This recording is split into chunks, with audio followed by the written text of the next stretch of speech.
This is a good opportunity now to open it up to the floor for those of you that would like to take a break, but just FYI, bathrooms are right here. You got drinks and snacks if you want to grab one while you're asking your questions or anything. So anybody got any questions they want to start with? Mark? So Reese, you're talking about like patching the computers and so forth. Also talk about just kind of across the system, your routers, your switches, the whole complexity of the network that also needs to be looked at, not just the computers themselves, because those are also vectors too. Yeah, you're looking at everything from the wireless network to the entry point. If you're using the cable companies or AT&T's, whoever your internet service provider, their modem as your firewall. It's not a firewall. It doesn't do firewall services. And look all the way through into what and how it is being used. Mobile devices, laptops, remote access tools. There's so many different places where we leave doors open. We've got to, during that risk assessment, be able to identify those, which is actually number one step. All the assets, all the unauthorized assets, and where do they belong, and then work your way down from there. And we heard that early on today as well. It's to figure out what you have to protect first. It's a good point, though. I mean, it's something that we talk about all the time. Just my experience, we walk into some infrastructures, and then some of the first things that we start looking at is on the back end. We start from the edge and work our way in. It's not always about come in and start looking at the PCs. We need to know that firewalls are in place, switching is in place, and it's not just for safety; it's also efficiencies of the business too, right? So, but we got to start someplace. So, Equifax was Great. patching. Yeah, so Just from a patching. security perspective, it's interesting. The IT guys want to look from the outside in. The security guys assume that you've been hacked already, even if you don't know you've been hacked. And we want to start with the inside and work our way out. And together, you come up with the right solution, the right plans. Other questions? The multi-factor authentication for a small business, a very small business. And I'm not sure that the computer systems we have are worth anything to anybody. When you say multi-factor authentication, the door to the office is always unlocked. You have them hit undo the screen lock on Windows. There's no real security in the office whatsoever. That's something that I'm working on changing. How much security is too much for a small office like that? So when you go through the security certifications and the process, I mentioned this before, you don't want to spend more than the value of what you're going to lose. Right. So you have to start backwards and say, okay, well, what can we do? What layers can we add to increase the level of difficulty and still keep it within the confines of what's at risk? Now, in your world, I mean, if I want to get technical, I would segment the traffic that your credit cards talk on, like where Target didn't do, and make sure that that network is different than where everything else resides. That's already been done. Okay, that's a good start. As a company that takes credit cards, you have an obligation to PCI DSS. It's the payment card industry's version of compliance. It's not actually a government rule. It's actually done by the industry who's trying to keep the government out. And most credit card processing companies have a service you can use that will test certain things on your network for you once a month, once a quarter, whatever the minimum requirement is for you, to help keep your rates down. And that checklist is a great place to start because it kind of gives you an idea as to what and where your risk is. Password locks, multi-factor authentication, cameras on the computers. Just there's so many different things you can do, and I would start there. Okay, thank you. So if I were to think about how I would want to look at that, store business gets communicated via email. Employee information, you think you're emailing privately between you and a coworker. Maybe you're sending a spreadsheet that has everybody's, pay information in it. Social security numbers tend to be attached there. You're doing business in regards to, guess what this is, tax season. You might not be very big, but the information you have might be big enough. One of the biggest things that we think about is it's not necessarily the you that we're trying to protect. It's your customers' data that we're trying to protect. We're trying to help you mitigate your risks against everyone else. Buddy mentioned doing the risk assessments that they're required to do. We try to think about that same thing regardless of what the industry and regardless of size. I mean, we've engaged with businesses that are 2 people all the way up to, 300-400. It's all the same thought process. We want to think about the same things with regard to security, regardless of size of business or the industry of the business. So like I said earlier, it's a team effort on everything, right? So we've got to stop everywhere.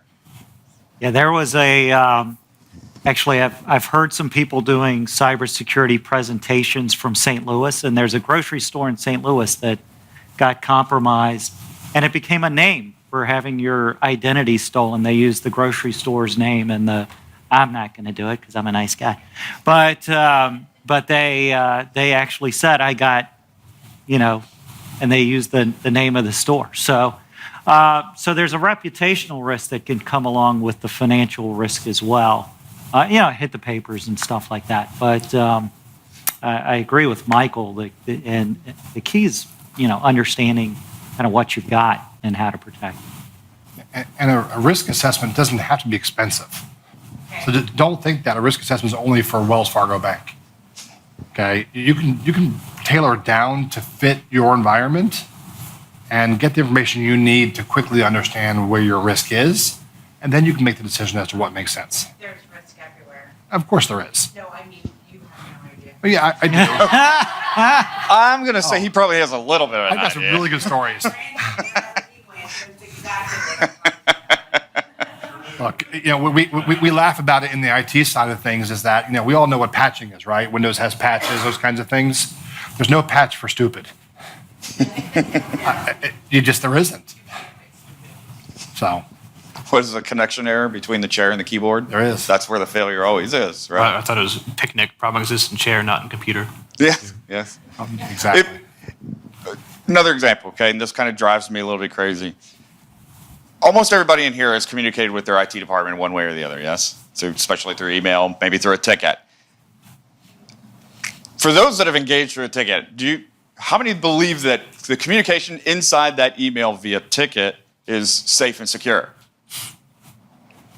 So why are we sending passwords in that ticket? Why do you say we've hired a new guy? Here's the username we want. Here's the password we want set. Right? It's the human factor, folks. That's what we're all trying to get across here. Is that all of this is done by human. The human factor starts it. The human factor doesn't stop it or takes the actions necessary to try to stop it. But it goes back to, like I mentioned earlier, and like we've all kind of touched on one way or the other. It's our thought process. It's how we're thinking about this stuff moving forward. Not just to protect the business, not just to protect our employees, not just to protect ourselves, but to protect our clients, to protect our children, to protect everybody. We all have to figure out a way to think about these steps and these investments that we're making, leveraging the resources that are available to us to get this to stop. Well, I think it just let me interject. I think it's important. 5 of the most paranoid guys in the world are sitting up here right now, and there's a reason being is the vast majority of hacking that happens out there is not really hacking. It's automated scripts that somebody is just running from somewhere. So the part we're trying to address is to stop that, to protect you from that. The Equifaxes and the targets, those are elephants, and there are hunters out there hunting those elephants. Those hunters, they're not really going after you. The guys with real skill aren't going after you so much. The guys that have no skill, who can't get a date, are the ones that are just downloading this stuff and running it. So that's where they're generating income. That's what we don't, we joke. You don't have to be the fastest antelope out there. Just don't be the slowest, because the one that's the slowest is the one that gets eaten. So any effort at all to do this stuff is going to make a big difference. Like he said, if you use your cable modem as your firewall, you just come on in, guys. See what you can get. And when we talk about being paranoid, we see these logs. I've sat and watched somebody in Beirut spend 40 days trying to hack into our servers. just watching, just seeing them, and it was nonstop. So I knew it wasn't a person, it was a script, just bang, bang, bang, bang, bang, bang, bang. And that's exactly what's going on your connections right now. We're not making it up. It's exactly what's happening. And it's not just financial worlds. It's everybody, your house. There was a church I was engaged with that same thing. They would need the ability to be able to work from home as they need to, and they were getting brute force attacked. They're just hammering against it, trying to get in. So we gotta shut it down. We see it all the time. Have you been attacked? Everybody's been attacked. Yep. If you have a computer and email, you've likely gotten a phishing scam or something like that. That I consider to be an attack because that's the way I get attacked the most as a business. Absolutely. And to build off the elephant and antelope point, and not to scare anyone, there are groups out there, nation state and criminal, that specifically look for easy targets just to compromise them and then hop off to them to anonymize more of their crime, what they're doing within the states. So if you don't think you're worth anything, you're just unsecured network is worth more than the data in it, just to pivot off of.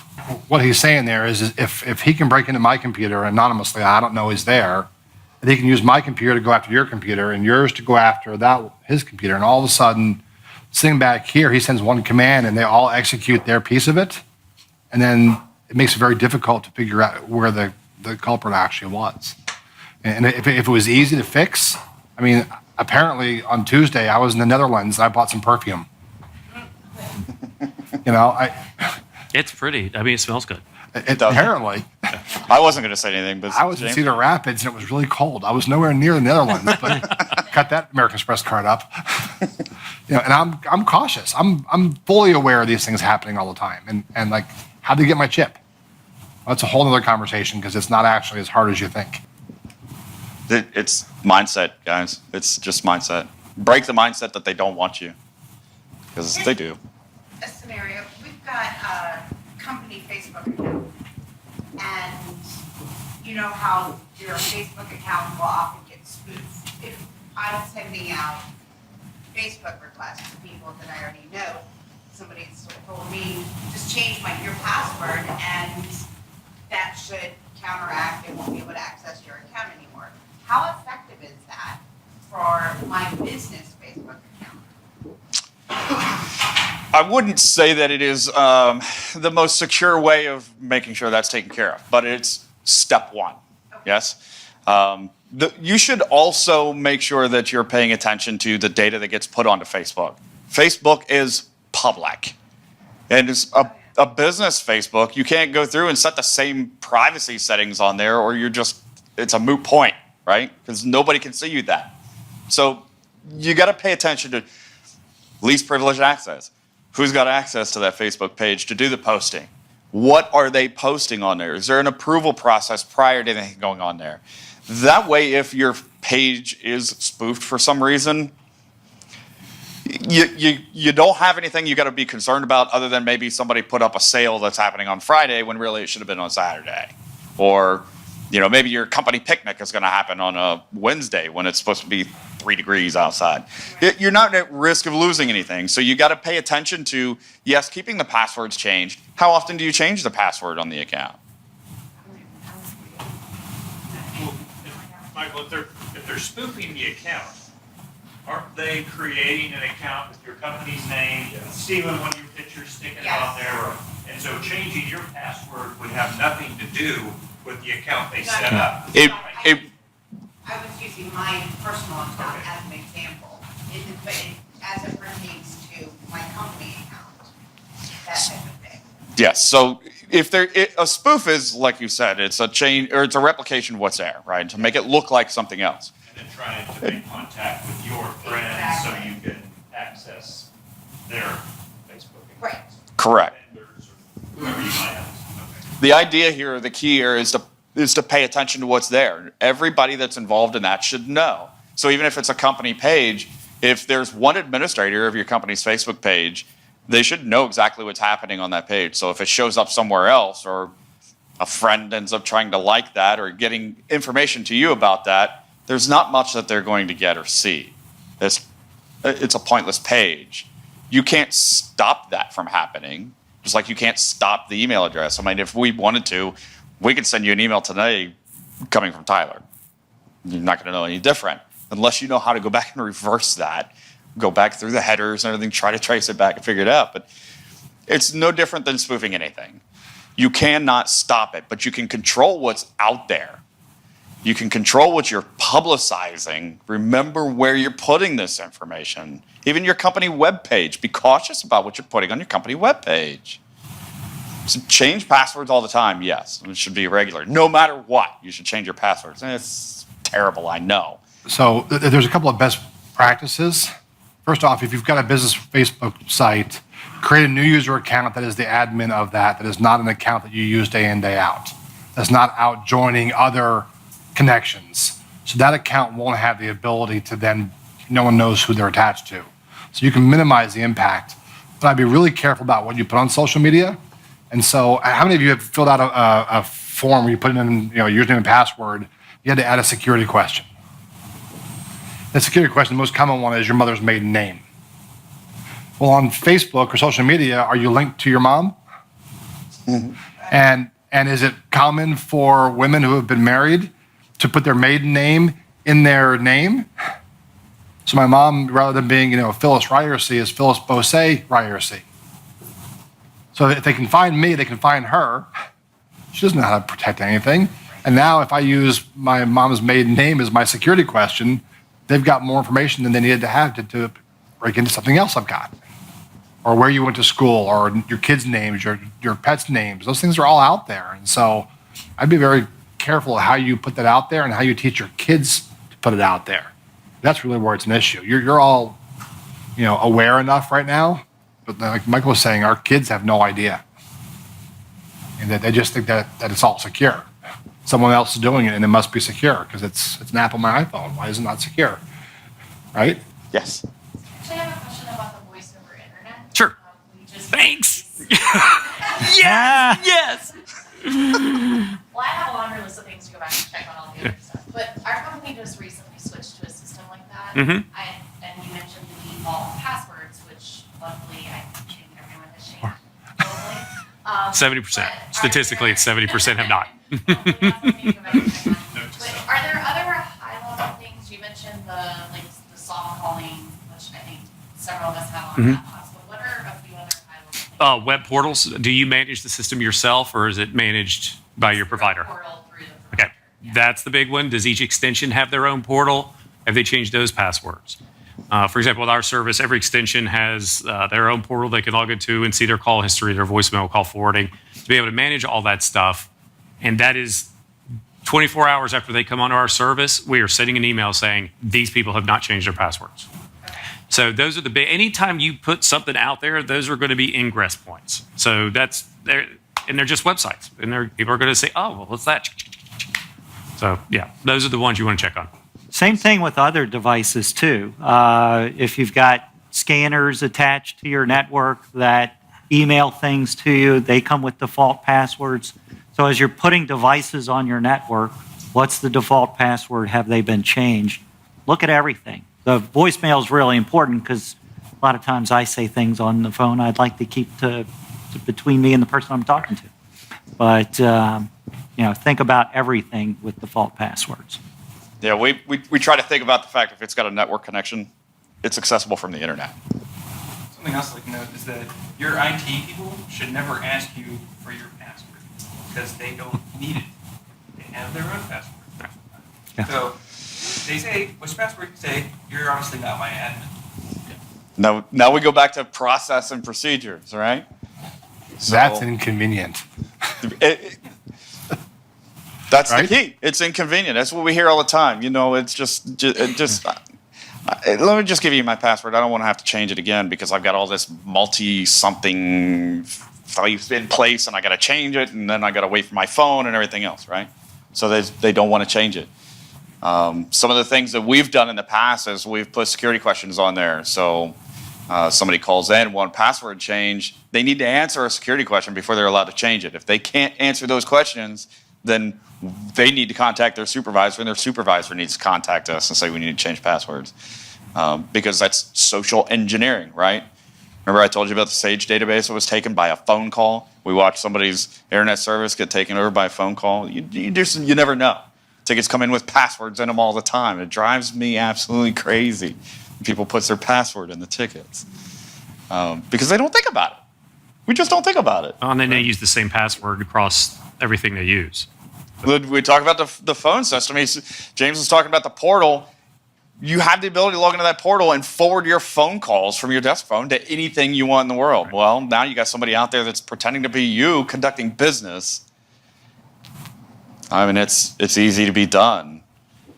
And there are things that we just don't think about. We just, we move through our day so fast. We just don't think about these things. So it's a change of mindset. That's the whole point. It's a change of mindset. Think about these things. Think about the concerns. Jay scared me. How often should you do risk assessments and training?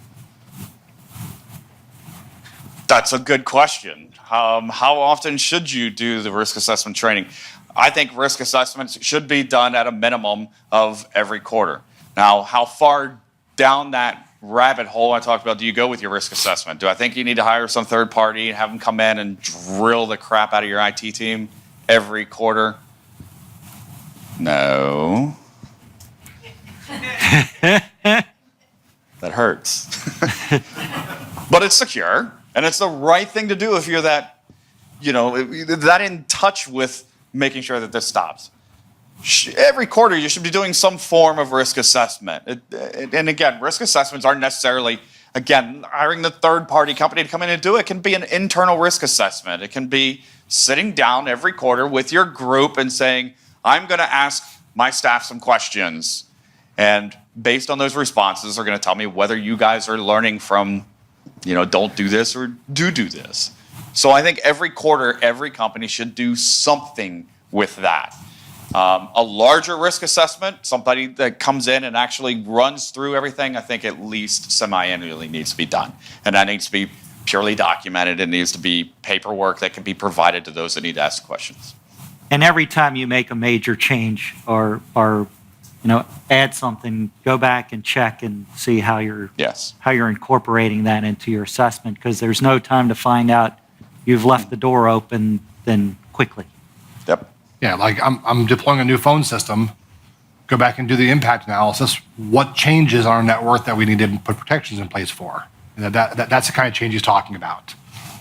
New employees obviously should go through training in the first 30 days.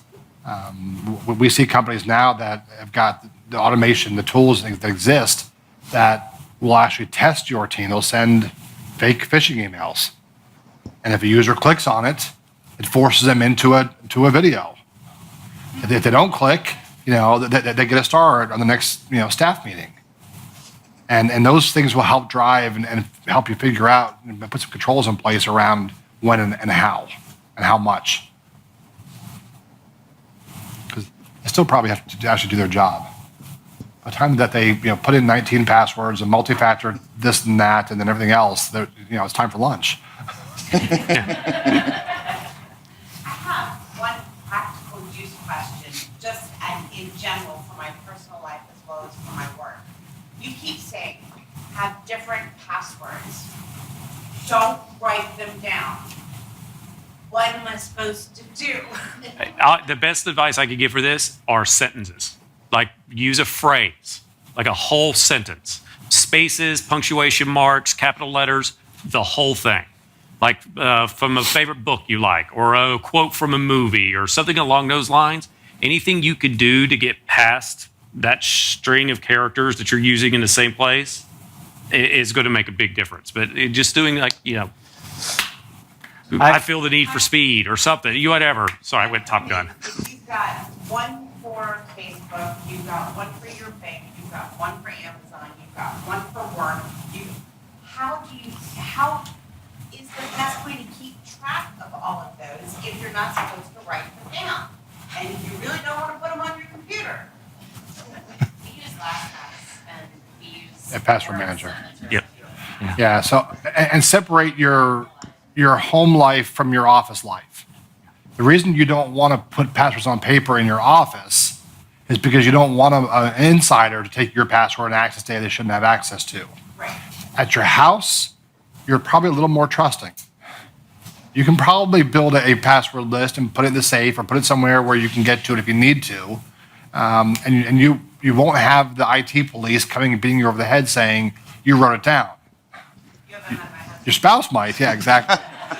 But you can probably bend that rule a little bit, or you can look at password managers. The password manager is a piece of software that helps you pick random passwords, and they're complex, and it stores them for you. And then you can use facial recognition or fingerprints, whatever you want to use to access them, and it will just copy and paste it so you can stick it in there when you need to. Isn't that what got hacked in the initial video? Yeah. One password. It is. It was. So, Yeah. so there's still risk, but that at least makes it a little bit more convenient. But then don't leave that master password engaged. You got to change it every 30 days and really rotate it, and don't just add an exclamation point to the end of it. So I've actually been asked a couple of times here in the last month or so, what's a good practice? And LastPass is what we use. It's what I recommend out there, because there are all kinds of policies that can be put in place. And forcing changes of admin passwords, the master password, can be put in play by a policy. Telling it every time you log off your computer to log you out of that password management system is a policy. So it's a management system that allows more control. Is it an end-all, save-all? No, nowhere near. But it does store its database in an encrypted format, and it kind of eases the mind a little bit, right? One of the concerns or risks out there real big now are managed service providers. They're coming after managed service providers heavy because we have access to all of your stuff. What service providers? Managed service providers. And cloud service providers. So QuickBooks Online. Yep. How many of you guys use QuickBooks? A lot of you don't realize that it isn't Intuit who owns the back end. Some of you are actually buying it from a third party that does the work for Intuit. There was a group out of Texas that does that, and they were breached last year. 26,000 companies had their QuickBooks databases acquired and then encrypted, and there were no backups to recover from. So, when you start looking at risk, there's so many different things that you got to look at, and it just adds more complexity. Like, who would have thought that my cloud service was not being backed up? Microsoft doesn't back up your data. Google doesn't back up your data. Intuit doesn't back it up. It's your responsibility. You own that. The data owner does. So, you start putting all these things on the table, and it gets really ugly fast. How safe are things like OneDrive?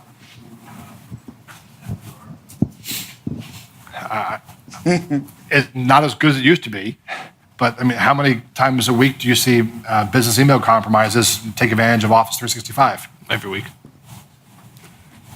So, That law firm, 5 million encrypted files, that stuff is all out on OneDrive. Is that able to be encrypted? only if they were paying for the backup service, but up until recently, nobody was backing up Office 365 data. And even then, Microsoft doesn't really do it for you. You got to pay for that service. And so, And yes, it can be encrypted even if it's out there in OneDrive or SharePoint. It's a data store. It's just not in your office. It's just not in your location. Some of the things that have to be thought about as well as the backups. We talked about, or Jay talked about, the fact that they go in and they uncheck the box so that it's not being backed up. What about the fact that they actually encrypt your backups and now your backups are encrypted? So when you restore, you're restoring encrypted data. And those are in cloud services. yeah. I mean, the risks are just so widespread that it's absolutely impossible for anybody to put their finger on it and say, I'm safe. I'm not leaking anymore. It's impossible to stop it 100%. If you think you can, get it out of your mind. It doesn't matter how much money you throw at it. It's not going to happen. It's due diligence, and due diligence is through process and procedure. It's through mindset. It's the only way to stop or mitigate the risks. We're paranoid, yes, but the idea is to mitigate the risks. Yeah. Try to stop it as best we can, knowing that it's not going to happen all the way. As Henry Kissinger said, just because you're paranoid doesn't mean they aren't out to get you.